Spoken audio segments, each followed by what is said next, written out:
საღამომშვიდობისა მე გახლავართ ოთარ ხუფენია, პროფესიით ეკონომისტი და ვაგრძელებ საუბრებს ეკონომიკაზე პროფესიონალ ეკონომისტებთან. დღეს ჩვენი გადაცემის სტუმარია თვალსაჩინო ქართველი ეკონომისტი, მეცნიერი და პრაქტიკოსი, ორგანიზატორი, ეკონომიკურ მეცნიერებათა დოქტორი, საქართველოს ეკონომიკურ მეცნიერებათა აკადემიის ვიცე-პრეზიდენტი, 10-ზე მეტი მონოგრაფიის ავტორი და ასეულობით სტატიის, ინტერვიუს და სხვადასხვა ტიპის პუბლიკაციების ავტორი. მოწვევა ჩემს მიერ ბატონი სოლომონ პავლიანიშვილისა განპირობებულია იმით, რომ ეს გახლავთ იმ იშვიათთაგანი ეკონომისტებისა და პრაქტიკული მოღვაწეებისა, რომლის პროფესიული გზა ეკონომიკაში, ეკონომიკურ საქმიანობაში, მეცნიერულში და პრაქტიკულშიც იწყებოდა და ასე გრძელდება დღემდე პრობლემის თეორიულ მეთოდოლოგიურ გააზრებაში და სწორედ ამ საფუძველზე კონკრეტული გადაწყვეტილების, გზების და მექანიზმების მოძებნაში. სწორედ ჩემი ღმერთწმენით მისი პროფესიული წარმატებული კარიერა აი ამ მიდგომით არის უპირველეს ყოვლისა განპირობებული. ბატონო სოლომონ, პირველ რიგში მადლობა მინდა მოგახსენოთ მობრძანებისათვის და მოდით ასე დავიწყოთ ჩვენი საუბარი. რაც უკვე ვთქვი, რომ თქვენ არათუ მარტო პრაქტიკული მექანიზმების ძიება გიყვართ და ხელგეწიფებათ, არამედ მათი თეორიულ მეთოდოლოგიური გააზრება. რაც აგრერი გაკლია როგორც ბევრ ჩვენ კოლეგას, ასევე სამწუხაროდ გადაწყვეტილებების მიმღებ ადამიანებსაც. თუ შეიძლება როდი და რანაირად გამოგიმუშავდათ ეს ჩვევა, ეს ხედვა, აქ საუბარია და არაჩვეულებრივი რესპონდენტის და კორესპონდენტის ურთიერთობა, ბატონ სოლომონ, და დარწმუნებული ვარ ჩვენი მაყურებელიც სწორედ ამას ელოდება ჩვენი პროგრამისგან, ჩვენი გადაცემისგან. გთხოვთ. მოგესალმებით, ბატონ ოთარ, დიდი მადლობა მოწვევისათვის. გილოცავთ, ულოცავ ამ ტელევიზიის მესვეულებს, დამფუძნებლებს, ახალი ტელევიზიის გახსნას და მთელ საქართველოს ულოცავ. მე ვიცი, რომ აქ ესეთი ადამიანები არიან დასაქმებულები, რომ ეს იქნება ძალიან ობიექტური ტელევიზია პირველ რიგში და იქნება შემეცნებითი, იქნება მეცნიერულიც, იქნება პრაქტიკულიც და საკმაოდ პოპულარული ტელევიზია და იმედი ამას დრო აუცილებლად გვაჩვენებს და დაამტკიცებს კიდეც. რაც შეეხება ზოგადად საკითხს, აქ საუბარი იმაზე, რომ პრობლემის გადაწყვეტაზე იფიქროს ადამიანმა, პირველ რიგში უნდა კონდეს ამ პრობლემა რას წარმოადგენს და უნდა გაერკვეს ამ პრობლემის არში. სხვანაირად პრობლემას ვერ გადაწყვეტავ. თვითონ ეს ძირითადი ეს თვისებები ადამიანს უმუშავდება, როცა იწყებს სამეცნიერო მოღვაწეობას. სხვა შორის ახლა მე ვარ ერთ-ერთი უნივერსიტეტის, თბილისის სასწავლო უნივერსიტეტის რექტორი და უკვე მაგისტრატურაში რაღაც კვლევის ელემენტები ჩდება უკვე. ეს პირველი ეტაპია და ამ თემას ჩვენ შევეხებით, ბატონო სოლომონ, როდესაც ფაქტიურად ხარ და მისთვის მომზადებული და მოწადინებული რაღაც მეცნიერული კვლევები დაიწყო, ეს არის უკვე ასპირანტურა, თქვენ გახსოვთ ეს პერიოდი, შემდგომ დოქტორანტურა და ადამიანი ყალიბდები, ადამიანი აღწევ წარმატება სწორედ ამ კვლევების, ყოველდღე ამ გააზრებული ანალიზის საფუძველზე და ჯერ წამოჭრი პრობლემას, შემდეგ მუშაობ თვითონ ეს პრობლემა რა არის, როგორ უნდა გადაწყვეტო პრობლემა თეორიაში და შემდეგ გადადიხარ პრაქტიკაში. ეს არის ჩვეულებრივი მეცნიერული კვლევის ანი და ბანი. ეს არის სამწუხაროდ უნდა სამეცნიერო შრომის ანი და ბანი. ბატონო სოლომონ, სამწუხაროდ ეს კარგი ტრადიცია და კულტურა მავანს გონია, რომ ეს არის კომუნისტური გადმონაშთი, ეს ასე არ არის, ჩვენს და ჩვენი მეგობრებმაც ვიცით, თუ როგორ და რა პრინციპებით მუშაობენ ცნობილი უნივერსიტეტები მსოფლიოში და სწორედ ამგვარად და ასეთნაირად, როგორც თქვენ ჩამოაყალიბეთ, ცნობილი მკვლევარები და ცნობილი უნივერსიტეტები. დიახ, ასე ზუსტად და სხვა შორის მე ძალიან მოხარული ვარ, როგორც ეკონომისტი, რომ ჩემს ქვეყანაში, ჩემს ქალაქში არის თბილისის სასწავლო უნივერსიტეტი, რომელსაც თქვენ ხელმძღვანელობთ და უნდა ვთქვა ისიც, რომ ძალიან უხმაუროდ, ჩუმად და წყნარად ძალიან მრავალ ცნობილ უცხოურ უცხოურ ინსტიტუტებთან, უნივერსიტეტებთან თქვენ უკვე სახელშეკრულებო ურთიერთობას გაკავშირებთ მემორანდუმების და ამაზე ცოტა შემდგომ როდესაც თქვათ ამაზე გადავალთ. ახლა მე მინდა გავუსვა კიდევ ერთ რამეს ხაზი, რომ მაგალითისათვის მოვიყვანოთ რა, როდესაც საუბარი არის იმაზე, რომ როგორ უნდა იმართოს ქვეყანა, თქვათ, ის ეფექტიანი უნდა იყოს ეკონომიკა, ის მეურნეობა, ხო? სხვა შორის აქ ერთ შენიშვნას გავაკეთებს ჩვენი მსმენელებისათვის. ადამიანები ხშირად ურევენ ფრაზას, ტერმინს ეფექტიანობა და ეფექტური. ეფექტური არის სხვა რამე, ეფექტიანი არის სხვა, დიახ და გავიხსენოთ თქვენიც, ჩემის და ჩვენი თაობის დიდი მასწავლებელი ვალერიან ბელქაძე, აკადემიკოსი, რომელიც იძახოდა, რომ ქალი შეიძლება იყოს ეფექტური და ეკონომიკაზე გარეგნული სილამაზე ამ შემთხვევაში. დიახ და თუ ლაპარაკობთ ეკონომიკაზე, რაიმე გადაწყვეტილებას მიმღებ გუნდზე და ასე შემდეგ, ჯობია ვიხმაროთ ტერმინი ეფექტიანობა. ეს ისე ჩართვის სახით და თქვენ სწორედ როცა ერთ-ერთი პირველი თქვენი მონოგრაფია გამოვიდა, თქვენი კოლეგების და კითხველების ინტერესი სწორედ იმან გამოიწვია, რომ სანამ თქვენ უშუალოდ ეფექტიანობის არცე და ამ მართვაზე გადადიოდით, თქვენ აი ამ დიდი მონოგრაფიის, 500 გვერდიანი მონოგრაფიის ეს ჯერ კიდე 1998 წელია, უდიდესი ნაწილი მიძღვნილი არის თეორიული სახის კვლევებზე. თუ რა მეთოდები, მოდელები, თეორიები არსებობდა და არსებობს თავის პლუს მინუსებით, მე მგონი თქვენ დამეთანხმებით ბატონო სოლომონ იმაში, რომ ესა თუ ის თეორია ნებისმიერი ეკონომიკური მუდმივი არ არის, კონსტანტა არ არის, ის იცვლება დროის და გარემოებების მიხედვით და ხშირად არ არის დამოკიდებული, თქვათ, ამაითუნ ქვეყანაზეც კი მეტადრე დღეს გლობალიზაციის პირობებში. თუმცა თითოეული თეორიიდან რჩება თავისი ძირითადი სქემა, ჩონჩხი, რომელიც მეტნაკლები მოდიფიკაციებით, სხვა ფორმით და სახით აგრძელებს თავის არსებობას. თუ შეიძლება აი ამ კუთხითაც მოვუთხროთ ჩვენს მაყურებელს, რა შეხედულებები გაქვთ იმ ეკონომიკურ თეორიებზე, რომელიც იყო და არის ზოგი მოდური, ზოგი არამოდური, ზოგი მოდით ესე ღიათა ვთქვათ, რომ გაფეტიშებულიც კი და აი ამაზე მოვუთხროთ ჩვენს ტელემოყურებელს. უკვე აღნიშნე და კიდე გავემეორებ იმას, რომ ესე იგი ნებისმიერი პრობლემას თავისი თეორიული შეფასება აქვს, იგივე როგორც ეფექტიანობას, იგივე როგორც გლობალიზაციას, კონკურენციას, ანუ საუბარია მის არსზე. აი მის არსთან დამოკიდებულება სხვა ეკონომიკურ თეორიას სხვადასხვა. ამ შემთხვევაში მე როცა ვეხებოდი ეფექტიანობას, ამ შემთხვევაში განვიხილე საკითხები, ანუ ეფექტიანობის თეორია, როგორ განიხილავენ სხვადასხვა მეცნიერული მიმდინარეობები, დაწყებული მარჟინალიზმიდან დამთავრებული ინსტიტუციურ სოციოლოგიურ მიმართულებამდე. ახლა ძალიან ძნელია ჩვეულებრივ ფართო მასებისაც, მაგრამ ვინც დაინტერესებულია ამ ეკონომიკური თეორიებით და ზოგადად თეორიებით, იმან იცის, რომ ამ თეორიების შეხედულება ნებისმიერი პრობლემის მიმართ არის განსხვავებული. მათ შორის მომიწია მე მარქსისტული, ასე ვთქვათ, თეორიების როგორ აისახება ეფექტიანობა, აქ იყო განხილვა მონეტარისტები, განხილვა კეინსიანიზმის შეხედულებები, ინსტიტუციონალისტები და ესე იგი ყველას ჰქონდა განსხვავებული შეხედულება. ანუ საბოლოოდ რა იყო ეკონომიკური ეფექტიანობა, რა იყო მისი კრიტერიუმები ქვეყანაში და ეს მე მაშინ ვიხილავდი მრეწველობას და ასევე შეიძლება გააკეთო ეროვნულ მეურნეობაში და როგორ შეიძლება ამისი რეალიზაცია რა პარამეტრებთან შეფასდეს ეკონომიკური ეფექტიანობა და როგორია ადამიანის როლი.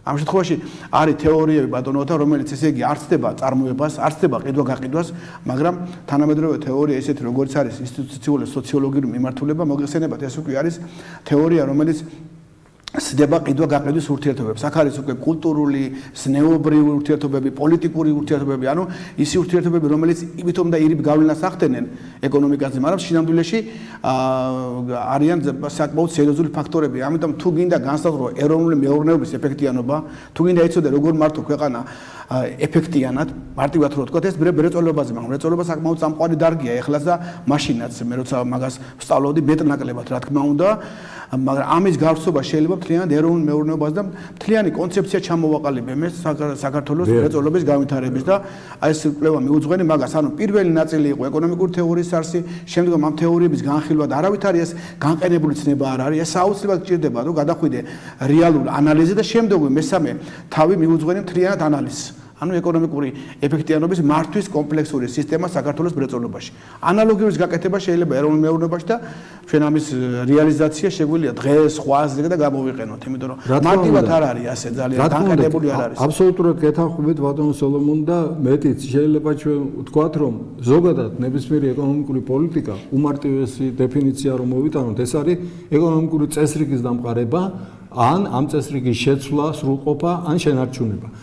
რა თქმა უნდა ცალსახაა ის რომ ნებისმიერი ეკონომიკური სისტემა თუ არ არის ეფექტიანი, ანუ ნაკლები დანახარჯებით არ ღებულობს მეტ შედეგს, მოდი ესეც ავთქვათ ძალიან ღია ტექსტით, ასეთ შემთხვევაში ის შესაძლებელია და ამიტომ იცვლება პოლიტიკაც. მე მინდა მიუბრუნდე ცოტა ხნის წინ ნათქვამს ბატონო სოლომონ და ეს გითხრათ, მე ასეთი რამე ვთქვი რომ ამისთვის არსებობს გარკვეული ეკონომიკური თეორიები, რომლებიც ვთქვათ ძალიან მარტივად რო ვთქვათ დავიწყოთ კეინსით და მოვიდეთ დაუშვათ დღეს აფერამდე თუ ისეც გინდათ გარკვეული ისტორიულ ეპოქაში რომელიღაც თეორია მუშაობს, მე იცვლება რაღაც მოდიფიკაციით სხვა, მე ბრუნდება სხვა, მაგრამ ეს არ ნიშნავს ერთ რამეს, აი აქ არის ახლა თქვენი პროფესიონალიზმი ჩვენთვის და ჩვენი მაყურებლისთვის აუცილებელი, რომ როცა ადამიანები აიჩემებენ, რომ ამა თუ იმ ქვეყანაში ეს არის პრიორიტეტი და ანუ ცრუ ლიბერტალიანობა მაგალითად, რაც ჩვენ გვჭირს და ყველაფრის უარყოფა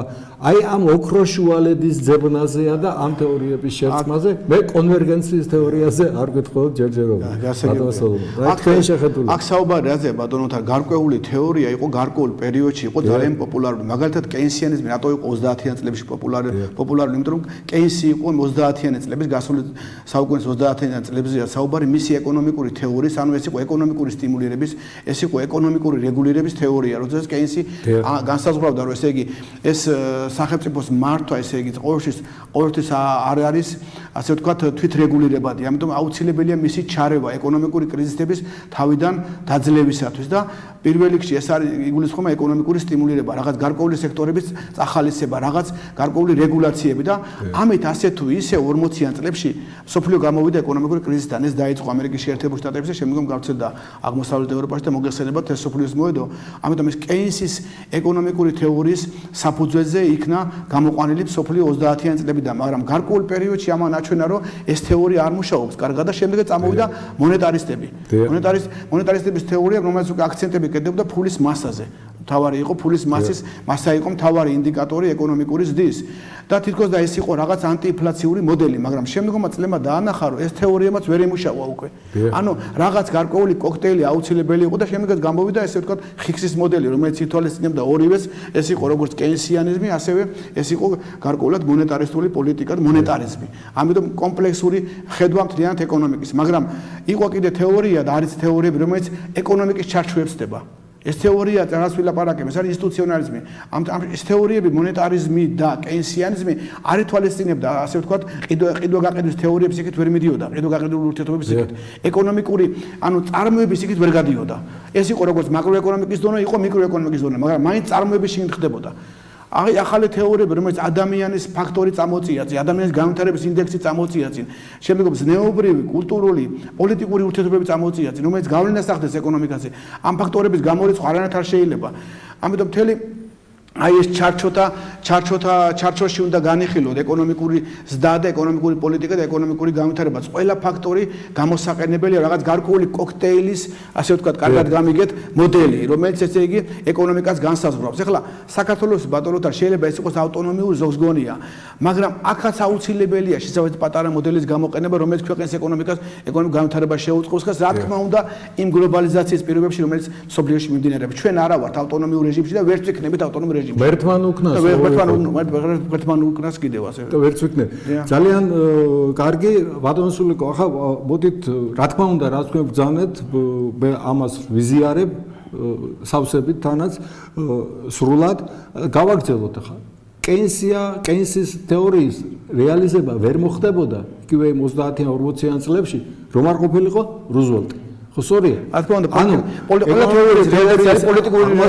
აუცილებლად არის პოლიტიკური ლიდერიც ამა თუ იმ ქვეყნის და თქვენ როგორ იტყვით, ერთ-ერთ ფაქტორად მაშინდელი აი ამ თეორიის წარმატებისაც და პოლიტიკოსის მიერ გადაწყვეტილების მიღებისა, ალბათ ისიც არის, რომ 40-30-იან 40-იან წლებში ნათელი იყო რუზველტისაც, ისე როგორც ნათელი იყო აქეთ სამყაროსთვის, საბჭოთა კავშირისათვის, მაშინდელი ლიდერი სტალინის, რომ ცენტრალიზებული ეკონომიკა, რეგულირაცია უნდა გაზრდელიყო, უნდა გარდუვალი იყო ომი.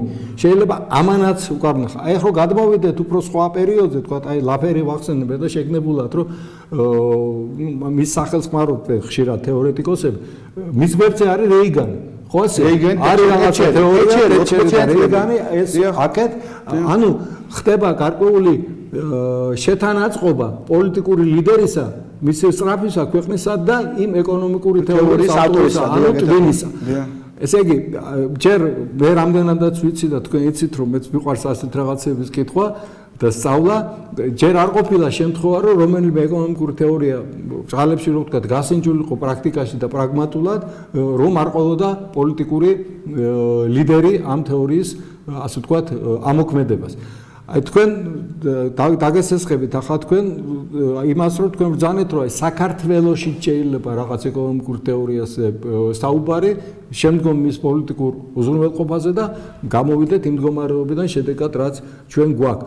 აი ამ თვალსაზრისით ხომ არ ხდებოდა თქვენი ხანგრძლივი საქმიანობის პერიოდში ხო არ ხდებოდა ჯოხის ხან ერთ მხარეზე გადაწევა, ხან მეორეზე და ესეთი ზიგზაგისებური განვითარება, ზოგჯერ ზედმეტი ცენტრალიზმი, ზოგჯერ ზედმეტი თავისუფლება და ეს შუალედური რამ ვერ მოიძებნა ჯერჯერობითაც. მე მგონი ეს თქვენი აზრიც ამის ნათელადასტურება არის ბატონო თარგმნაცრავად ჩემ წიგნში განხილული მაქვს მე როგორ ხდებოდა ჰიპერინფლაცია ქვეყანაში, როდესაც ესე ფულად საგრედო პოლიტიკა ვდითომ და ლიბერალური ფონით ხდებოდა კრედიტების გაცემა, ეს იყო ფაქტიურად ყოველგვარ რეგულაციას მოკლებული კრედიტები, ხდებოდა ემისია, დამატებით ფულის გამოშვება მიმოქცევაში და ამან გამოიწვია ჰიპერინფლაცია ქვეყანაში და იმ პერიოდში კი მიდიოდა ჰიპერინფლაცია სხვა ქვეყნებში, მაგრამ ყველაზე მაღალი ინფლაცია იყო ჩვენ ქვეყანაში, ვლაპარაკობ 93 92 წლებში და შემდგომში ძლივს მოხერხდა ამისი დარეგულება მკაცრი ფულად საკრედიტო პოლიტიკით. ბატონო სულიკო, თქვენ ვიცი ახლა რომ ამას თქვენ არ ეტყვით, ამიტომ მე ჩაგერთვევით უბრალოდ. აი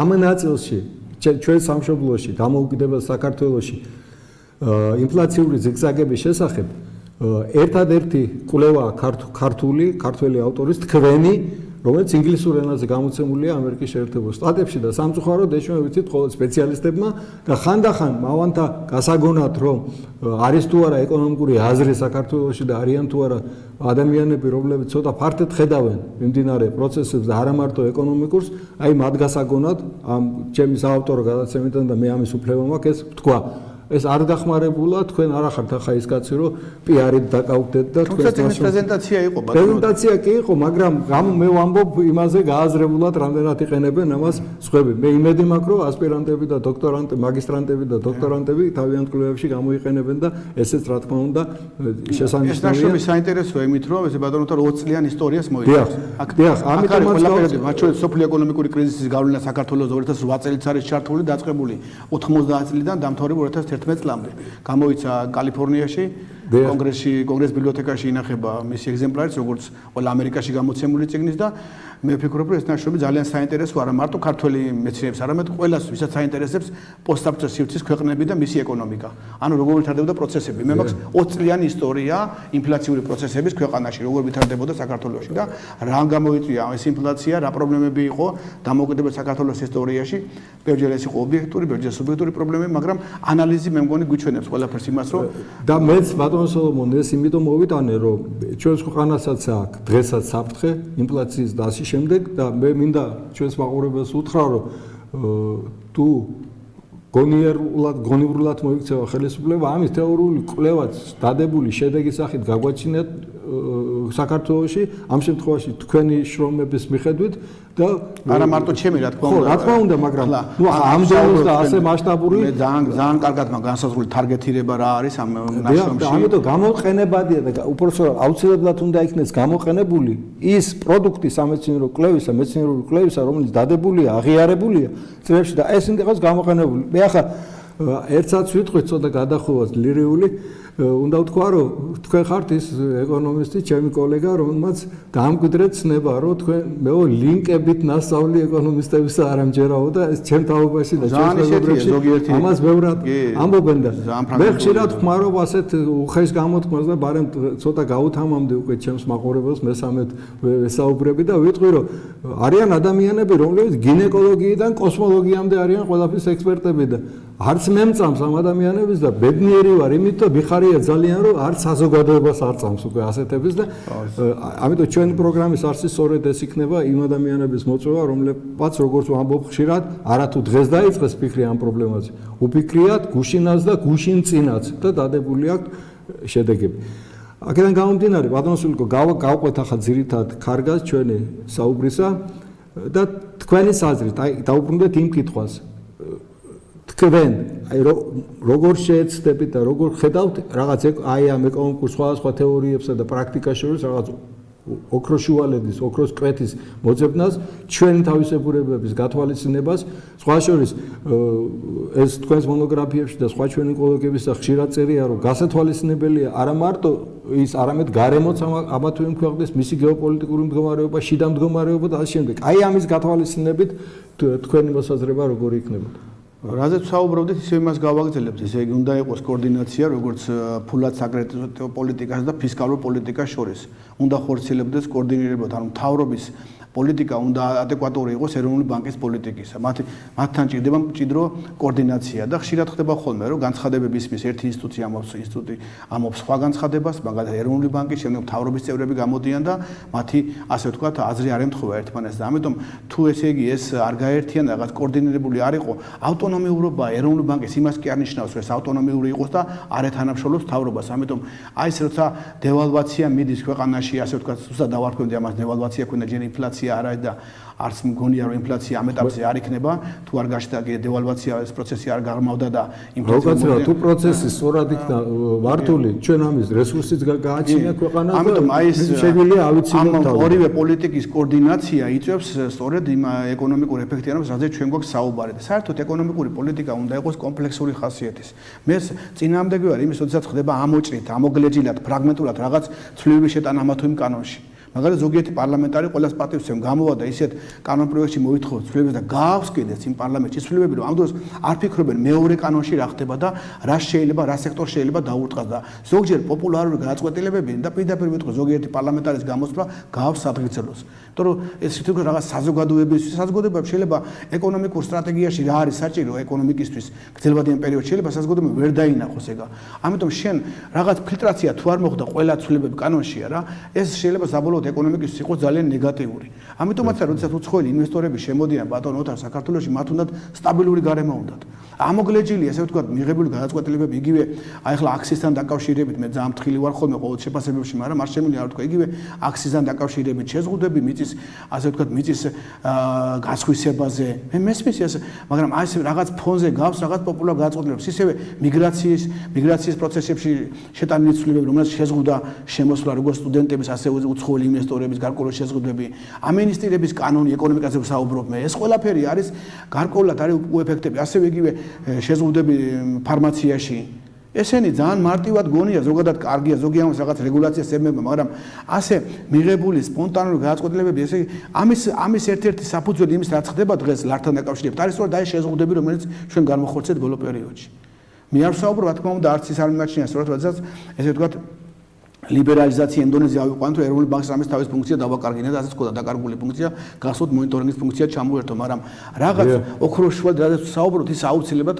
გასათვალისწინებელია და აი ესეთი განაწყვეტილებებს უნდა ქონდეს კომპლექსური ხასიათი იმიტომ რომ ყველა სჭირდება მშვიდი და სტაბილური გარემო იგივე საგანცახადო კანონის შესატანილი ცვლილებები ერთხელ რაღაც ახლა ლუდთან დაკავშირებით მოგეხსენებათ აქსიზის ზდაზია საუბარი და გამოდიან ახლა ეს ლუდის წარმოებლები და ასე ვთქვათ რაღაც გარკვეული პროტესტი აქვს ამიტომ მათ კარგად უნდათ განმარტება იგივე დღეს მთავრობა უნდა მუშაობდეს იმაზე რომ ქვეყანაში არ გაჩნდეს ინფლაციის მოლოდინი არ გაჩნდეს ამიტომ მათ უნდა ქონდეს კარგად ჩამოყალიბებული მკაფიო პროგრამა ანტიინფლაციური პროგრამა რაც გააკეთებს დევალვაციის ესე იგი რომ არ წავიდეს კიდე დევალვაციის საწინააღმდეგო რაც გააკეთებს მთავრობა რომ მეწარმეებს უთხრას ესე იგი იმპორტიორებს უთხრათ ეს ამბავი რომ მათ არ დაიწყონ ფასების და დღეს ყველაფერი დამოკიდებულია კეთილი ნებაზე მოგესალმება თქვენ ბაზის 80% არის იმპორტირებული და კიდევაც კეთილი ნება მათგან იმპორტირებისგან ამიტომ ფასი არის დება რა თქმა უნდა მეორე საქმეც არის მათ არ უნდა ბაზარი დაკარგონ მაგრამ ყოველ შემთხვევაში აი მთავრობა ამ ყველაფერს უნდა ერთიანად ხედავდეს ეს ძალიან მნიშვნელოვანია გეთანხმებით ბატონო სოლომონ და აი ქვე არ შეიძლება არა ვთქვათ რომ თვითონ აბსოლუტურად გეთანხმებით რომ არავითარ დიდი ინფლაციური საშიშროება ჩვენ არ გველეს თუ სწორად იქნა მართული პროცესი ეს შესაძლებელია აქაც უნდა ვთქვათ ლართან მიმართებაში ჩემის აზრით რომ გარე ფაქტორებიც მოქმედებს საქართველოზე არ არის დამოკიდებული სამწუხაროდ ეს პირველ რიგში არის უპირველეს ყოვლისა არის გზავნილების შემცირება მნიშვნელოვანი შემცირება ძალიან მნიშვნელოვანი და ჩვენ ვიცით ეს რითაც არის რა თქმა უნდა პირდაპირ უნდა ვთქვათ ეს ასეა და აქ არავითარი პოლიტიკური ქვეტექსტები არ არის საბერძნეთიდანაც არის ანალოგური რაღაცა იქაც ასე რომ ეს არის რაღაც ის პროცესი და უпроსორად ის ფაქტორები რომელსაც ჩვენ ვერ აუვლით გვერდს რეალობა მაგრამ მე მეჩვენება და ბევრ კოლეგას ისიც რომ უფრო როდესაც შარშან ნოემბრის ბოლო დეკემბრიდან ნიშნები გამოჩნდა დევალვაციის მეტი დიალოგი ევალებოდა ხელისუფლებას თქვენც მიანიშნეთ ეს რომ ეროვნული ბანკის ავტონომიურობა არ ნიშნავს იმას რომ თქვა არ კონდეს დიალოგი ხალხთან და მე მგონია რომ აქაც ეს იყო შეცდომა, მოდი ღიად ვთქვათ, სინქრონულად ვერ იმუშავა არა მარტო პარლამენტისაც ბატონო და პარლამენტისაც ამ შემთხვევაში პარლამენტისაც იმიტომ რომ პარლამენტი მაკონტროლებელი გახლავთ თუმეტეს დღეს აი იმ პირობებში როცა მისი ფუნქციები გაძლიერებულია ფაქტობრივად შერეული ტიპის სახელმწიფო გვაქვს ახლა რა თქმა უნდა პარლამენტისაც და ვერ მოხერხდა მოდი ღიად ვთქვათ პარლამენტის მთავრობისა და ეროვნული ბანკის ერთიანი პოზიციის გამომუშავება და ამაში რამდენიმე მნიშვნელოვანი ელემენტი პროფესორად სქემა დაირღვა დაახლოებით ჩემი დაკვირვებით მინიმუმ 2 კვირით დააგვიანა ამ სინქრონმა აუცილებელმა სინქრონმა და ამანაც გარკვეული გავლენა იქონია მაგრამ როგორც იტყვიან ხოლმე რომ შეცდომა მოსდის ხელისუფალსაც მაგრამ შეცდომა არ უნდა გამეორდეს მოდი ამაში შევთანხმდეთ რომ აწიმაინც ასე ვთქვათ ეს ჩემი ღობეა მე ვფიქრობ რომ არ ცელოდებოდა ეროვნული ბანკი რომ ასე წავიდოდა დევალვაციას ახლა მათ წავიდოდა მე ვფიქრობ ასე ესეც შეცდომაა რა თქმა უნდა ახლა დღეს ჩვენი საუბრის თემა არ არის უბრალოდ აი ამ მეთოდოლოგიურ მიდგომას ვაკეთებ და შევთანხმდით ერთ აზრზე რომ ეს მოხდა აი არასინქრონული მუშაობა 3 შტოსი და მომავალში ეს არ უნდა ესე იგი მივედით იმაზე ბატონთა კომპლექსური გადაწყვეტა რა თქმა უნდა თეორია ჩადებული მაქვს და თავიდან ბოლომდე კიდე 99 და სხვა ჩემ ბევრ კოლეგას რა კი გეთანხმებით ასეა ეს ეკონომიკური თეორიის გარეშე ეკონომიკურ პრობლემებზე მუშაობა ნიშნავს ბნელ ოთახში შეხვიდე და თქვენ როგორ გონეთ ადამიანები რომლებიც იგივე ჩვენი კოლეგები დღეში 4 საათს კითხულობენ 5 საათს იგივე თქვენ თვითონ ბატონოთ ახლა ცოტა არ გამოგვით ერთმანეთის ხება მაგრამ რეალურად უნდა ვთქვათ როგორ შეიძლება ის ადამიანები ამა თუ იმ ფორმით გამოყენებული არ იყვნენ ქვეყნის მართვაში რომელიც დღეში 4-5 საათს კითხულობს როგორ შეიძლება იმას ესე იგი რომ იმის ცოდნის რეალიზაცია არ მოხდეს აზრის გათვალისწინება არ მოხდეს კარგი ბატონო მე ამ ფრაზას გავიმეორებ დღეს მოდაშია ლინკებით ნასწავლი ასე ვთქვათ ძალიან ფრაგმენტულია და ჩემი კოლეგა თulis თუ ყველას მაგრამ ძალიან ფრაგმენტულია ზოგიერთის გამოსვლა და ძალიან ისეთი იმიტომ რომ და არც გიცნობენ იცით ბატონოთა და ის ზოგჯერ არის რომ იმიტომ რომ შეიძლება სხვა თაობის ხალხიც არის და ზოგიერთის მაგალითად ვინ ასაკისა პედაგოგიური მუშაობის სტაჟი მაქვს მე მაგალითად პირობითად ვიზაღი ჩემზე და სხვა ჩემ კოლეგას კიდე ამიტომ ეს ნიშნავს იმას რა თქმა უნდა ხელისუფლებაში ვიყავი და იყო შეცდომებიც მაშინაც და არც მაგას არ გამორიცხავ მაგრამ ეხლა ადამიანს სულ იმაზე მიუანიშნო რომ შენ ხელისუფლებაში რო იყავი მაშინ კაც არ უნდა ეცნობდე მარტო ცენზით რაღაც ჩინოვნიკი იყო კაცი უნდა განიხილო მისი რა გაუკეთებია როდის რა შრომა შექმნა რა დაწერა როგორ მიაღწია მას ერთი საფეხური მეორე საფეხური და უამრავი ჩვენზე ძლიერები არიან ბატონო ესე ჩვენი კოლეგები და მარტო ძალიან კარგია თქვენი გაცემის ფორმატი რომ ამ ადამიანებს კიდევ ერთხელ გამოიყვან და საზოგადოებას დაანახებთ რომ აი ვინ რა არის და როგორი ასე ვთქვათ გავლით ხდება ბატონო სოლომონ თქვენ ახლა ამ თეზისიდან ვებიძგეთ იქიდან კიდე ერთი რამ თქვა ჩემს ავტორო პროგრამაზე და ამ ტელევიზიის ნიშაზე აი თქვენ ხო ატყობთ აი როგორც პედაგოგიც უნივერსიტეტის რექტორიც სამოხელეო შრომა გავლილი კაცი რომ საერთოდ არ ჩანს საუნივერსიტეტო პროფესურაში დაგროვილი აზრი, გამოცდილება, მათი რეკომენდაციები. ანუ მთელი ტელესივრცე, მედია სივრცე აწყობილია რაღაც 10-15 კაცზე. აი კიდე გავიმეორებ ამას გინეკოლოგიიდან კოსმოლოგიამდე რო არიან ყველაფრის ექსპერტები. ამაზე და არ არის ეს ქართული ეკონომიკური აზრი. ქართული ეკონომიკური აზრი არის ბევრად ღრმა, ბევრად მნიშვნელოვანი და მე და ჩემი მეგობრები აი აქ თქვენ და თქვენი კოლეგების და ჩვენი საერთო კოლეგების დახმარებით შევეცდებით ერთ-ერთი დანიშნულება ამ პროგრამის არის რომ ეს აზრი მივიტანოთ საზოგადოებამდე.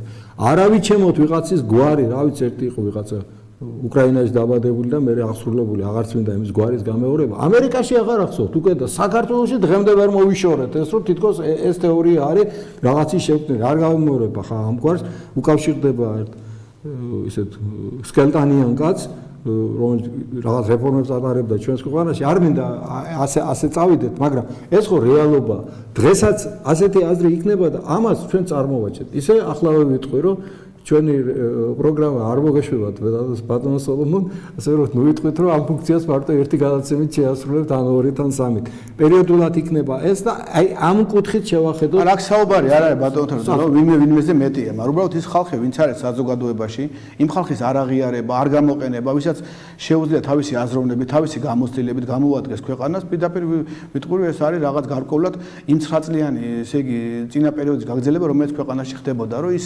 შევანადის დროს ministri იყო ის ministris მოადგილე იყო ის პარლამენტის წევრი იყო ნუ თუ ასარ შევათავ ჩვენ ქვეყანას ამ ხალხის ისა რომ ადამიანები სადაც ძალიან ცოტანია ეს პოზიცია ქონდა და ახალს არაფერს არ ვიტყვი ეს ამბანია ცოდნა და გამოცდილება გროვდება წყლობით ჯერ არ გამოგონებულა ესეთი მექანიზმი და პრეპარატი რომ მომწიფებელ გონებას გაუხსნა რაღაცა, ჩაუდო ეს ჩიპი და იწოდეს ეს და მცოდნე იყო. თავის გაყოფა არ შეიძლება ბატონო, რაგივე. ეს არის სტრატეგიული შეცდომა იყო, უმნიშვნელოვანესი. ჩვენ ყველას გვახსოვს 40 წლის ზევით არ გვინდა არავინ და ისიც კარგად გვახსოვს 40 წლის ხეც არ გვინდაო. თითქოს ყველახე ვერც ცოცხლობს 40 წელი, მაგრამ ფიგურალურად არ თავისი ალბათ. ხო, ნუ ალბათ ასე იყო. ეს არის შეცდომა და განსაკუთრებით ხაზს გაუსვამდი ბატონო სოლომონ, აი რაშია აქ ყველაზე მთავარი. შეიძლება ეს იყოს ბიზნესში. იმ გაგებით რომ ვიღაც ძვალი და კუნთი შეუსუსტა და ვეღარ დგას ჯართან, მაგრამ სამოხელეო შრომაში თაობების ასე გაყოფა და ამოღება, გამოთიშვა სამოხელეო შრომიდან არის შეცდომა. აი დღეს რაც ხდება, მოდით ბარემ ესეც გულწრფელად ვთქვათ.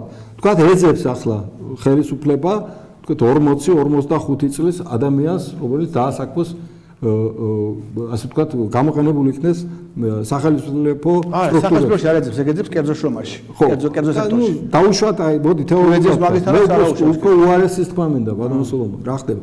ეს ადამიანები უნდა გაზრდილიყვნენ, როდესაც იყვნენ 25-30 წლის სამოხელეო შრომის ყველაზე დაბალი სტადიით და რანგიდან, საფეხურიდან და ზევით. ასეთი რამ ჩვენთან წვეტა მოხდა. ანუ ამ ადამიანებს გამზრდელებიც არ აქვს, ვისაც უნდა გაეზარდა ესენი როგორც სახელმწიფო მოხელეები და როგორც პროფესიონალები. ჩვენ ახლა და ჩვენ თაობას, ჩვენზე უფროსას და უმცროსას და მსოფლიოში ჩვენ ახლა ჩვენზე კი არ ვლაპარაკობთ საქართველოს და ჩვენს ბიოგრაფიებზე არ ვამბობთ. ნებისმიერ ქვეყანაში ვიკითხოთ, როგორ იზრდება სახელმწიფო. გერმანიის მთავრობის საშუალო ასაკი არ 52 წელი.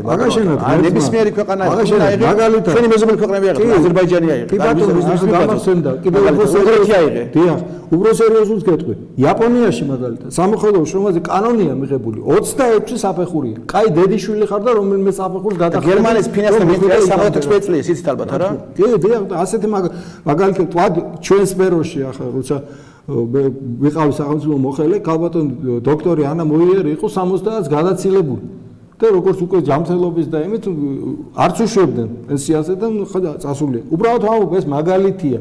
და ასე შემდეგ ჭაღარა ხალხი ვიღაცას გონია რომ რაღაც სხვა ახლა აღელვების გარეშე მინდა ვთქვა ძვირფასო მეგობრებო ის შეცდომა რაც იყო წინა ხელისუფლებაში ის არ უნდა გაგრძელდეს და ნუ ვეძებთ ერთმანეთში განსაკუთრებით სამოხელეო შრომაში. მე არ ვამბობ ის კაცის კვლელი როა, ყაჩაღი და ბანდიტი რო არის, ის აგრძელებს საქმიანობას ვერ. არა ბატონებო, ისინი სწორედ იმ შემქმნელ ხალხს, ღირებულების და ფასეულობის ერთგულ ხალხს ებრძოდა პირველ რიგში. ხო, მეთანხმებით ბატონო სოლომონ. ამიტომ რა თქმა უნდა, ამაზეც ღიად უნდა ლაპარაკობდეთ და მეორე, არ უნდა ვეძებოთ ადამიანები მხოლოდ ჩვენს გარემოცვაში, არამედ ცოტა უნდა გავიხედოთ ფართედ და ბოდიში ვხდე, მაგრამ ბატონმა მიხელიძემ თქვა კარგად მაგაზე შენ თუ შენ პარტიაში ეძებდა ეკონომიკის ვერ პოულობ ეს სხვა არა შენ თუ საქართველოს შეძებდა ვერ პოულობ ეგ კიდე სხვა პრობლემაა რა ბატონი ვიშა გამორჩეულია ასეთი გამონათქვამებით ხარტად აზრით და ერთი უნდა გავიხსენო რადგან ინფლაციას ვახსენებთ ახლა მიშა ჯიბუტს ეკუთვნის ზუსტად ეს ფრაზა რომ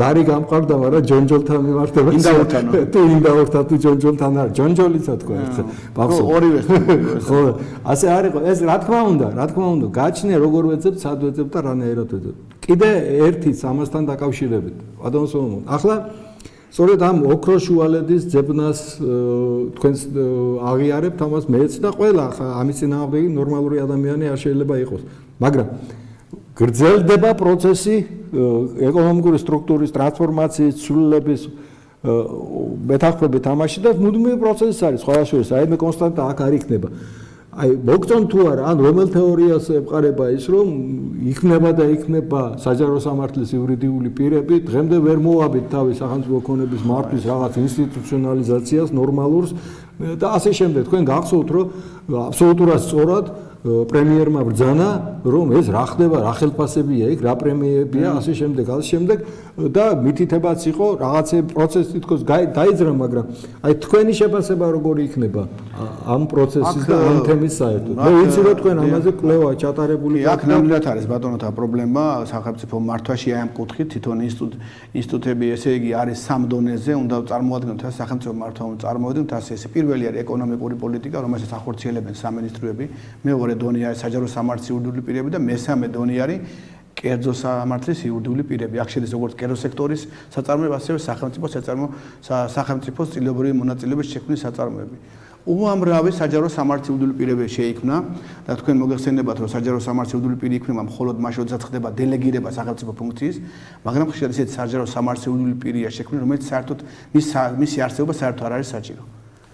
ამიტომ აქ აუცილებლად საჭიროა ოპტიმიზაცია. უამრავი სახელმწიფო საწარმო არსებობს და ახორციელებენ ისეთ ფუნქციას, რომელიც განხორციელება შეუძლია ჩვეულებრივი ფიზიკური მესაკუთრის საწარმოს. ანუ იმ საწარმოებს, რომელიც მფლობელი არა სახელმწიფო, არამედ რომელიც პარტნიორი არა სახელმწიფო, არამედ კერძო პირი. ამიტომ საჭიროა მოხდეს ამათი ოპტიმიზაცია. მე რამდენად ვიცი, მაგალითად, ქალაქში მუნიციპალიტეტში არსებობს მუნიციპალური საწარმოები დაახლოებით 100 მეტი. და ამაზე ქალაქის მერი უკვე დაინტერესებულია, დაწყებული აქვს მუშაობა მისი ოპტიმიზაციისკენ, ასევე უნდა განხორციელდეს. გააუცილებლად უნდა დაგეთანხმოთ, ბატონო სოლომონ, ამ შემთხვევაში როგორც გადაცემის ფორმატიდან გამომდინარე, მე რამდენიმე პრეზენტაციას და შეხვედრას ვესწრებოდი მერის ხელმძღვანელად და მერიასთან, ამ შემთხვევაში როგორც ეკონომისტი და ვამზადებდით ამ პროგრამას და დაგიდასტურებინდათ, რომ ეს არის სერიოზული მუშაობა სწორედ ამ სიპების ოპტიმიზაციაზე.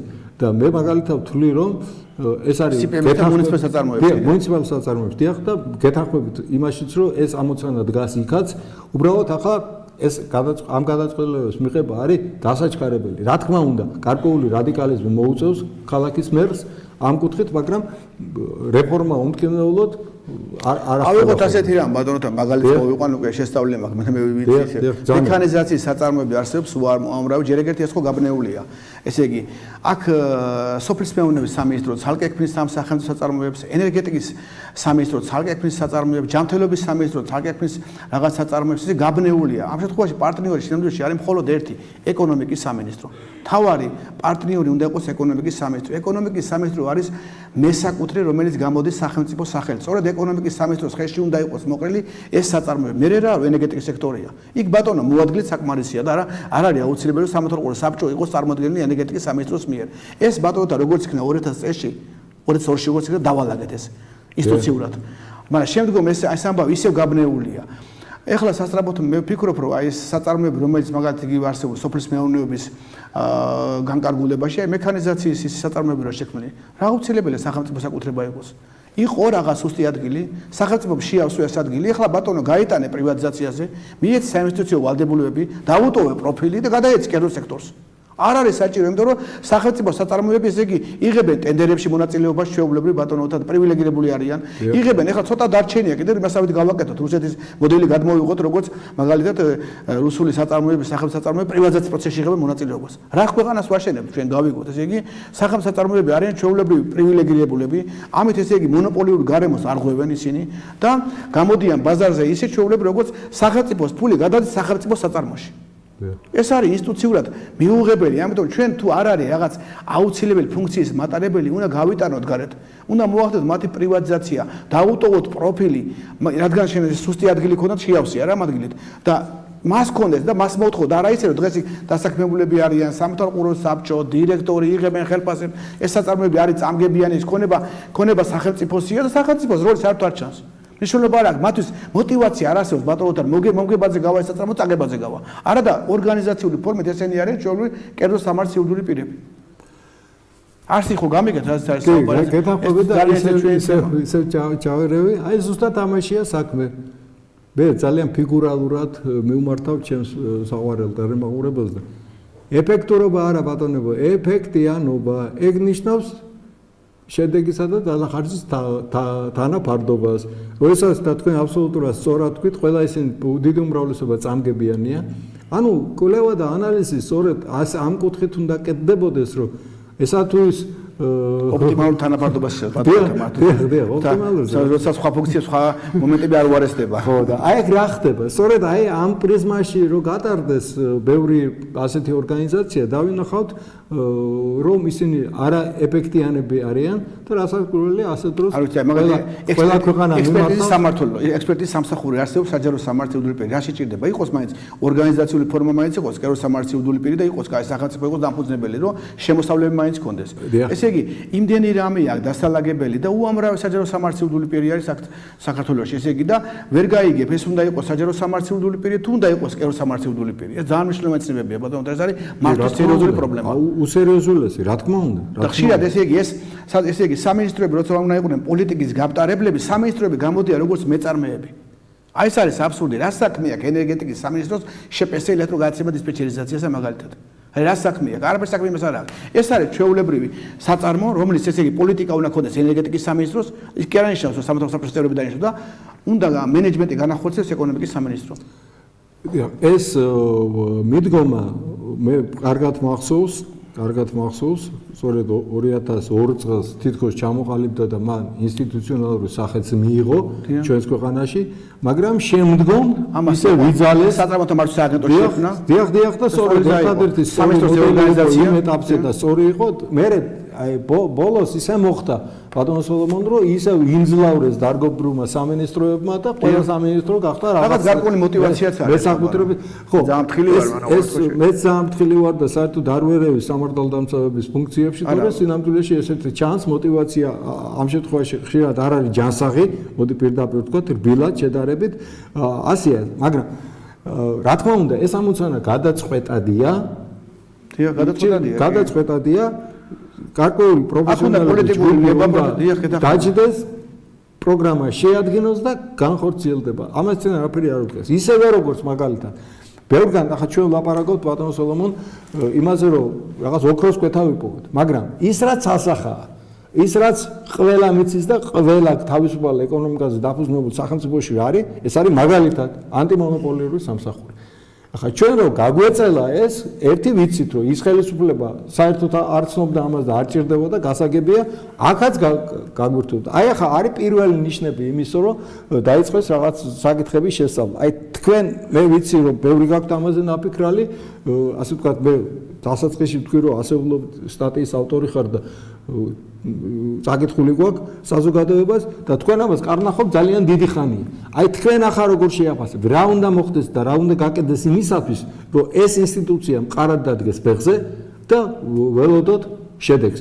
ჩვენ ხო უნდა შევხედოთ ასეთნაირად, სანამ არ დაიქცევა ქვეყანა და სანამ ძალოვნების გადაწყვეტილებები არ იქნება მისაღები და თავის სასამართლოები და უბედურებები, იქნებ ისეთი ინსტიტუცია გქონდეს, რომელიც ამის პრევენციას გააკეთებს, არ მიიყვანს საქმეს აქამდე და სარგებელს მიიღებს სახელმწიფო და მიიღებს ქვეყანა. არანაკლები მაქვს ამასთან დაკავშირებით კვლევა და ინტერვიუც ეფექტიანობაზე. მე მიმაჩნია რომ აქ იგივე პოლიტიკური ნების საკითხია და ამ ეტაპზე ეს ანტიმონოპოლიის სამსახური ჯერ კიდევ ვერ ჩამოყალიბდა მყარად, ჯერ კიდევ მისი პოზიციები ძალიან სუსტია.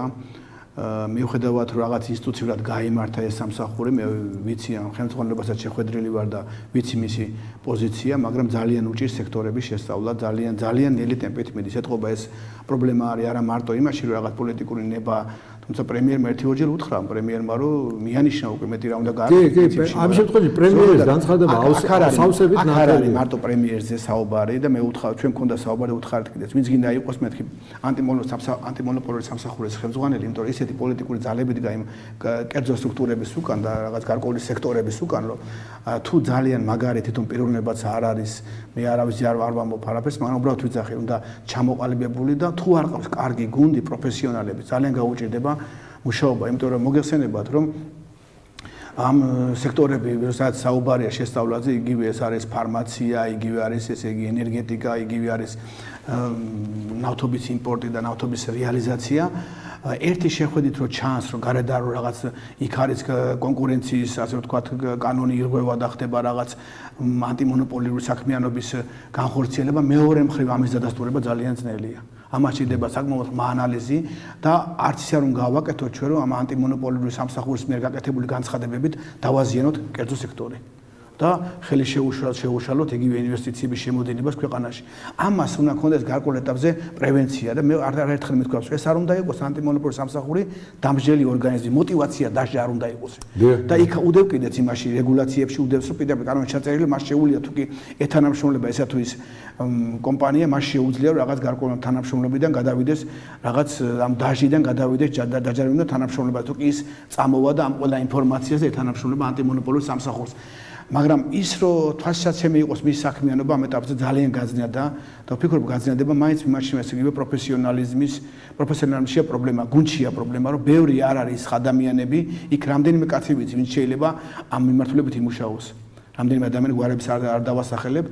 იმიტომ რომ ძალიან რთულია ბატონოთან ამ ხალხთან მუშაობა, თქვენ წარმოგიდგენიათ რომ ახლა შენ რამე დასკვნა დაუდოს და მე იმან დასკვნა გამოგაყვნოს კუპერსის დასკვნა ალტერნატივა KPMG-ს და თქვას ვაკ არავით არის მდგომარეობა არ არის ესე იგი არავითარი ნიშნები არ არის ანტიმონოპოლიური კანონის დარღვევის, რეგულაციების დარღვევის და ამიტომ აქ უნდა იყოს ძალიან გამიზნული, ძალიან ღრმა შესწავლა და როგორც ავთქვი რომ ესე იგი მიმაჩნია რომ ერთხელ რომ ხედავ რომ რაღაცნაირად პოპულარულად გინდა განაცხადო რომ აქ არის მონოპოლიური საქმიანობა, აი მაგალითად ძალიან ძნელია ამ ნავთობში მე რამაც ამ ფასტარმოქმედს გავერკვიე, მე ზოგადად ანალიზი ვნახე, რაღაც ძალიან ძნელია გამოიკვეთოს ერთი შეხედვით თუ ძალიან ღრმად არ შეისწავლე სად ირღვევა ანტიმონოპოლიური კანონმდებლობა. თუმცა ფარმაციაში ეს უფრო ღიად არის გამოკვეთილი. იმიტომ რომ იგივე ფარმაციაში ვისაც აქვს სარეალიზაციო სექტორი, იმას აქვს ასევე სასაწყობო მეურნეობა, იმას აქვს ქარხანა ფარმაციაში, იმას აქვს სადაზღვევო კომპანია, იმას აქვს ბანკი, აქ უკვე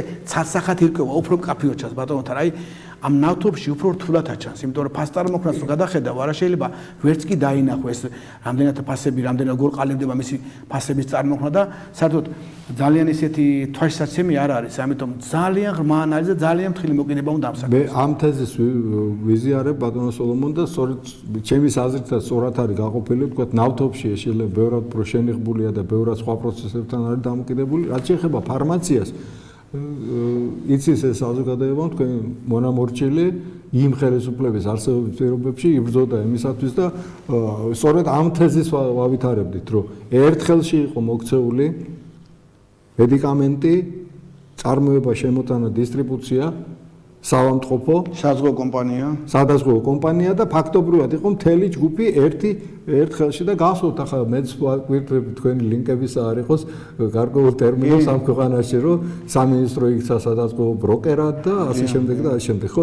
ახლა რაღაცნაირად ამ სფეროში ცოტა სერიოზული რყევებია, სასიკეთო მიმდინარეობს, საყოველთაო ჯანდაცვამ ბევრი პროცესი გააშიშლა ძალიან კარგად გააშიშლა და დაანახა საზოგადოებას, რომ თქვათ მეც და ერთ-ერთი უკანასკნელი არ ყოფილვარ მე ამ ბრძოლაში, ეს იცის საზოგადოებამ და ისიც კარგად მახსოვს, ჯერ კიდე მაშინაც კი, როცა ოცნების პროგრამა მუშავდებოდა, შიგნით ყავდა ოპონენტები, რომლებიც იცი რა მარტივი მექანიზმი მოქონდა. აუ, ბიუჯეტი ამაზე არ ეყოფა, იქ რაღაცა დაინგრევა. მაგრამ მაგის კერძო კომპანიას თქვენ დაასუსტეთ, ვითომ დაასუსტეთ. ბატონო, მაგას დაკავშირებით ბოდიში 2009-ში, 8-ში უკვე გამოდიოდ ტელევიზიით იმპერიუმი. ვამბობთ ამაზე, რა შეიძლება ამ ხელა თანხა გარდაიცვალო კერძო სექტორში. კერძო სექტორს უნდა გავითარებო ბატონო, მოძებნის ალტერნატივა. ესე ზამზარეული მაშინ და აგრობიზნესში წავიდეს და იქ გააკეთოს. პაკეტები შესაბაზოს. და ამ დროს ბატონო სოლომონ, თუ კიდე ერთხელ გავიმეორებთ, ეს ძველი თეზისებია ჩვენი კოლეგების დაზღვევას არავინ არ მოდგას წინ. სვათო ჯანმრთელობის დაზღვევა ერთ-ერთი რისკიანი არის. რისკიანი ძალიან და კი ბატონო აქ რატო იყო ურისკო ფაქტიურად? იმიტომ იყო ძალიან დიდი ყულავა სახელმწიფო ბიუჯეტის სახით და მოდიოდა გახსოვს და ჩვენ საზოგადოებას ახსოვს 85%-იანი მოგების მარჟაც კი დაუფიქსირდა ერთ-ერთ საზღვაო რეგიონები გადაინაცვლა, რომელიც ახლა გადატრებულია და კიდევ უარესი ეს აღარ ეყოთ მაშინ და გადავიდნენ მე რეგიონალურ დაყოფას საერთოდ წარმოუდგენელ რამეზე ეს არ არის ის ეკონომიკური თეორიები ბატონ სოლომონ თქვენ რო გიმუშავიათ და თქვენს კოლეგებს ეს ამას თეორიასთან არაფერი სახში შემთხვევაში სიმართლე ეს ცოტა ირონიული თეორიის რეალიზაცია ძალიან რთულია ის რა თეორიას წარმოგიდგენია პრაქტიკაში მაგრამ თუმცა ის თეორიული გამოცდილება მაინც ძალიან ხელს გიწყობს მართვაში ძალიან გიწყობს და ძალიან მაგარი ხარ ძალიან ძლიერი ხარ და სწორედ თეორიის უცოდინდრობის გამო ხშირად ხდება ხოლმე არასწორი და ესეთი არასწორი განაცხადება ძალიან ძლიერი ბატონო სხვაშორის მე დამოუკიდებელი საქართველოს თქვენ იცით პირველი საგადო ინსპექციის უფროსი ვარ და მაშინდელ მინისტრთან დავა მომივიდა ასეთ მე ვთავაზობდი რაღაც მოსაზრებებს ის კი არა ასე ჯობია ესე და ერთხელ მაკადრა ეს თეორია მეორედ მაგადრა ეს თეორია კოლეგიის ხდომაზე და მესამედ რო თქვა მაშინ უთხარი რომ ბატონო ჩემო მეთქი ხა რასაც მე ვამბობ ეს თქვენთვის მუდმივად თეორია იქნება იქ მეთქი იმიტომ თქვენ ეს არ გაქვთ არ წაგითხოთ და არც გაქვთ იმის სურვილია წაიგითხოთ და რო წაიგითხოთ ვერც გაიგებთ მეთქი ხო ძალიან ასეთი რამეებს სამწუხაროდ საკლასო მერხი და პედაგოგ კაბინეტში შეუშვებ ძალიან ეს არის კი ეს შემთხვევებიც არის სამწუხაროდ და არ არის ეს ცუდი ასე რომ მოვუბრუნდეთ იმ თემას ფარმაციაში ნელ-ნელა ლაგდება სიტუაცია მაგრამ მე როგორც ადამიანი რომელმაც საკმაოდ ბევრი წელი მიუძღვენი აფსაკეს მე მაინც ტემპით აქაც უკმაყოფილობ აქ დასაჩქარებელია კიდე ბევრი ამ საყოველთაო დაზღვევამ შედეგი უდავოდ გამოიღო არ შეიძლება ორი აზრი არ არის მაგრამ მოვუბრუნდეთ ახლა ჩემს ნათქვამს გვეუბნებოდნენ ფული არ გვეყოფაო პირიქით ბიუჯეტში რაც იყო გათვლილი და ჩვენი ჯგუფის გათვლილი იყო თავის დროზე სადღაც 200 მილიონამდე ეკონომიას მივიღეთ. ანუ რა მოხდა? ის ფასები, განფასებები რაც ქონდა, ეგრეთ წოდებულ სადაზღვევო სისტემებს, ის ვერ დაიხარჯა, იმიტომ ნოზდოლოგიის მიხედვით ბატონმა სერგეიმ კონტროლი რო დააწესა, ამას რო ეწერა დაუშალ 5 ლარი, ის დაჭდა 2.5, ასე ის პირობითა და მარტივად აზრი ჩვენი მაყურებლისთვის სავსებით ნათელია. მე მგონი ახლა ეს პროცესი უფრო დასაჩქარებელია. რა გაგებით? ახლა სადაზღვევო პრინციპების შემოტანა უნდა წამოვიდეს უკვე სხვა სფეროში, საპენსიო სფეროშიც და უმუშევრობაში. მე დღეს ამ თემებს სპეციალურად არ შევეხები, იმიტომ ეს დიდი ბლოკია და ჩემს მიერ გაწერილი პროგრამის მიხედვით, ჩვენი საავტორო პროგრამის მიხედვით, ამას ცალკე ბლოკი მიეძღვნება და არაერთი გადაცემა და ამ დროს თქვენს აუცილებლად მიიღებთ თამაში მონაწილეობას, როგორც ამ სფეროს ერთ-ერთი პროფესიონალი და ფუძემდებელი ჩემს ქვეყანაში, მაგრამ არ შეიძლება არ დაგეთანხმოთ იმაში პირველ რიგში რომ ანტიმონოპოლიის საფსახური დამსჯელი კი არის პრევენცია ამთავრად თუ ახლა ეს ამას მეორე პროკურატურა თუ აქცევთ მე დაგჭირდება მესამე კიდე რაღაცა ახლა ამათის საქმიანობის სისტორის და ეფექტიანობის და მარჯვენა ასე დაუმთავრებელი შემოღება ზოგჯერ არის ხოლმე გამართლებული რაღაცით აი მაგალითად დამატებით მარეგულების სამსახურების შემოღება და ყველას აქვს თავის გამართლება, მაგრამ მე მეჩნია რომ ეს ანტიმონოპოლიის თქმა უნდა არ კი მე ამ მარეგულირებლები უნდა მარეგულირებლები გადაიქცევა ხოლმე, შემდეგ დამშილად გადაიქცევა ხოლმე და მე იქ არის დოკუმენტების გამოთხოვა, საწარმოების ესე ზეწოლა და ასე შემდეგ და ჩვენ ეკონომიკას რაც უფრო თავისუფლად მიუდგებით არ შევზღუდავთ, უფრო იქნება ეფექტიანი. რა თქმა უნდა, მაგალითად გერმანიაში საგადასახადო პოლიცია ვერ შევა ჯერ აგზავნის ხავალდებს, კითხვებს, ღებულობს ამას, ანალიზებს. არა ბატონო, ძირად კამერავის შემოწმება მთელ ევროპაში. ხო, რა თქმა უნდა, მაგრამ ის არ არის რომ დალუქო და მასაკნა და გააუბედურო. თუმცა ეს ბოლო წლებში ნამდვილად ბოლო ამ ხელისუფლების პირობებში არ ხდება ღვთისმსხალობით და ეს უდავოდ აღსანიშნავია და ცხოვრობ და მეგობრები ყავს ახლობლები, რომლებიც არ არიან ყველა არ არის მეცნიერებით დაკავებული, ანუ სხვა საქმეები და ეს ადამიანები ღიად გვეუბნებიან ამას და რა თქმა უნდა ამის არ აღნიშნავს ჩვენ მხრიდანაც და თქვა ეკონომისტები პოზიტიურების მხრიდან ამის არასწორი იქნება. თუმცა ბატონ სოლომონ კიდე ერთი თემაა. არის რაღაც გარკვეული ინოვაციები თუნდაც ამ ხელისუფლების პირობებში, რომელიც თლად მოსაწონი არ არის და თქვა 2 წლის თავზე რაღაცები ჩანს. აი მაგალითად დაუბეგრავ მინიმუმთან დაკავშირებით. თქვენი აზრი როგორც ხო, აქ შაშანაც განმარტეთ, ჩვენ როცა ამაზე იყო საუბარი, ახლა კიდე მე იმაზე ვარ, რომ ესე იგი ამ თანხის დაახლოებით 130 მილიონია უფრო შეიძლებოდა რაღაც გარკვეულ პროგრამაში ჩადება ამ თანხის და უფრო მეტი ასე ვთქვათ შედეგის მიღება. ანუ მიზნობრიობის გაზრდაზე აქ საუბარი და დაახლოებით ისე მსგავსება ბატონო თქვენ გახსოვთ რომ იყო ხოლმე პერიოდი როდესაც რაღაც ენერგეტიკის ობიექტებს აფინანსებდნენ რაღაც კომპენსაციისთვის და თქვენ იყავით მაგის მოწინააღმდეგე რომ შენ კაცო მიეცი იმ კაცს და თუ გინდა ელექტროენერგიას მოიხმარს და თუ გინდა სულ არ გამოიყენებს და ტრანსპორტში გამოიყენებს ამას. აი მიზნობრიობაზეა საუბარი და ამიტომ აი ესეთი გადადგმული ნაბიჯები რაღაც ეს საკმაოდ დიდი თანხა არის და აი ესეთი ხარჯები ფაქტიურად მიმაჩნია რომ არ არის როგორც აცხადებენ 340 მილიონი არა 130 მილიონია არა 2 წელზე 2 წელზე კი ასე არის დაახლოებით და ამიტომ ამ თანხების გამოყენება შეიძლებოდა უფრო ისევ იმ კატეგორიისთვის რაღაც ფორმით შეიძლებოდა მე ახლა მზად არ ვარ განმარტო და მიმაჩნია რომ აი ესეთი მიზნობრება უფრო მაღალი ყოფილიყო უფრო კარგი იქნებოდა და ასეთი ხარჯების გაწევა ხდება დღესაც ხდება ბატონო და რა ვიცი ყველას თავისი მოსაზრება აქვს მაგრამ მე მიმაჩნია იგივე ეკონომიკური ამინისტია რომელიც განხორციელა ქვეყანაში, ეს არ მიმაჩნია მე სწორად, იმიტომ რომ ესეც ნიშნავს იმას, რომ აჩენს მოლოდის იმისა, რომ ხვალ მეც გამანთავისუფლებ დღეს უგადასახადს არ გადავიხდი. ამიტომ რაღაცნაირად მე არათანაბარ პირობებში აყენებს შენ სხვასთან, ვინც კეთილი გადამხდელი იყო, ასე ვთქვა და ვინც კეთილსინდისიერი და ვინც არის. ყაჩაღობა შეერჩევა. ამიტომ ძალიან ფრთხილი მიდგომები უნდა მასთან დაკავშირებით.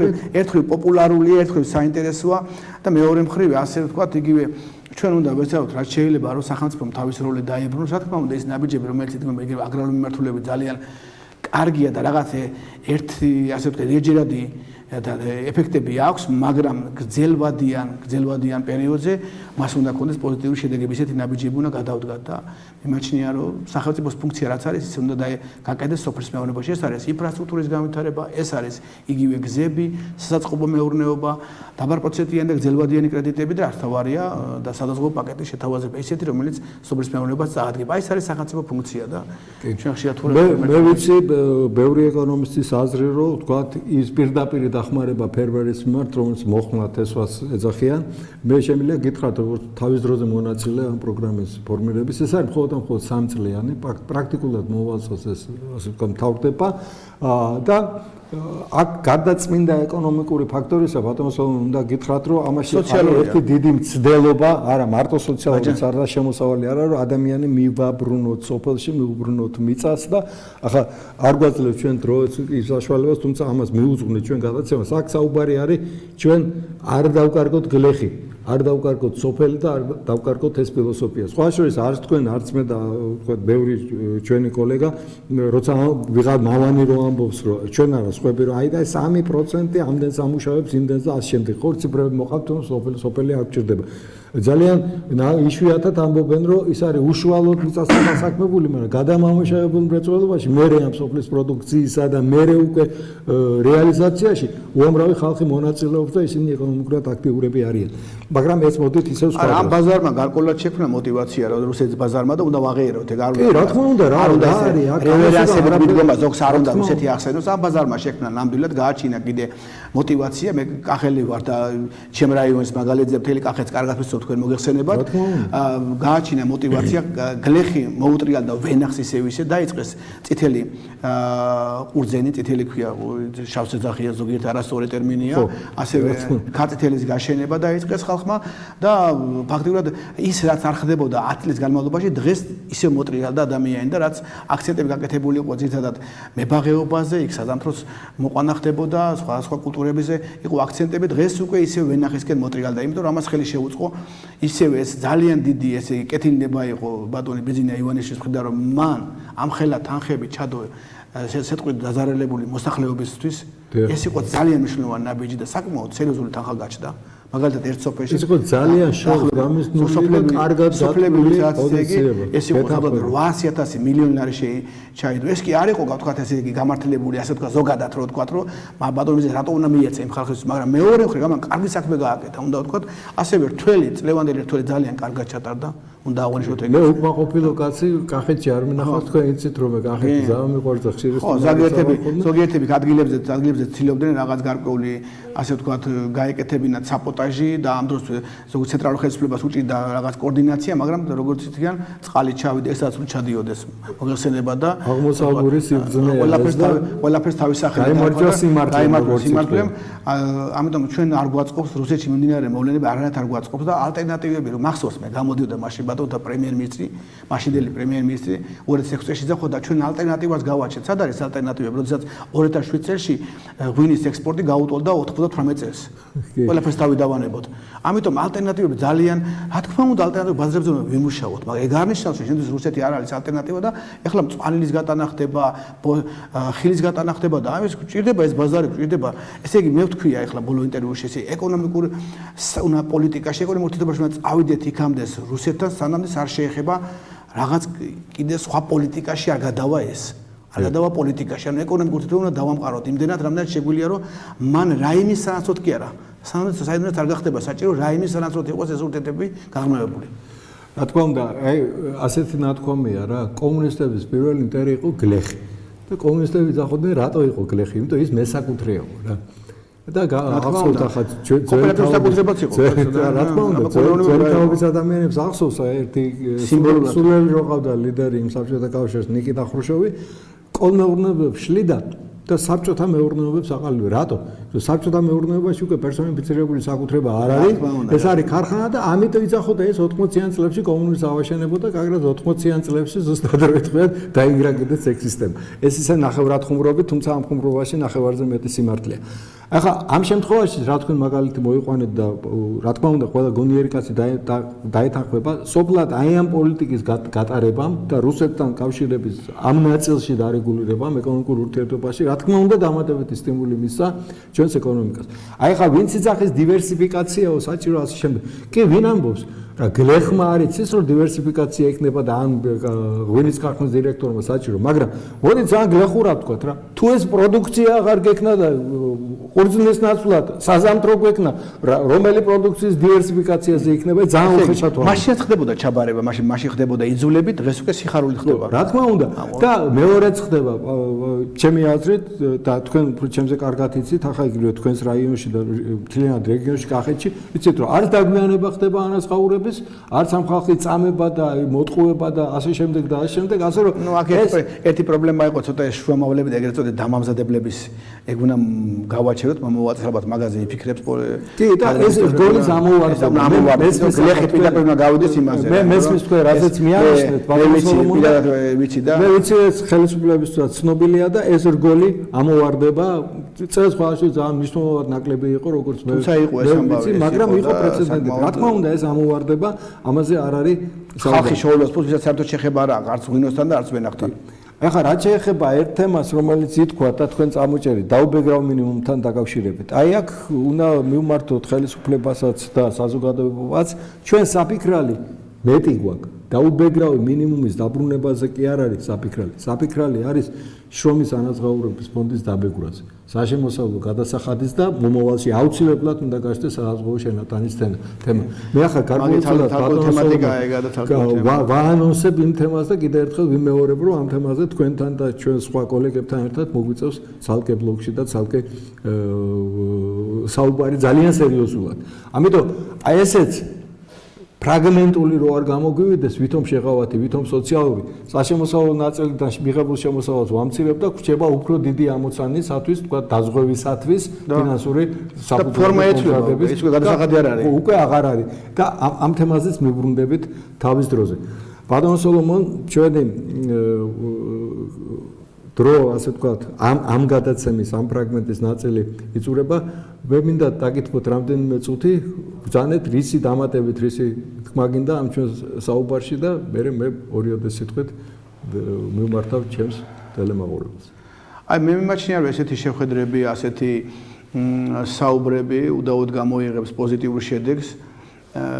აუცილებლად ალბათ გარკვეულ დონეზე მთავრობას გაითვალისწინებს და მე ვფიქრობ, რომ ყველაფერი უნდა გაკეთდეს, რომ პირველ რიგში სახელმწიფო მართვაში უნდა იყოს გამოყენებული ადამიანები, ვისაც ამის გამოცდილება აქვს.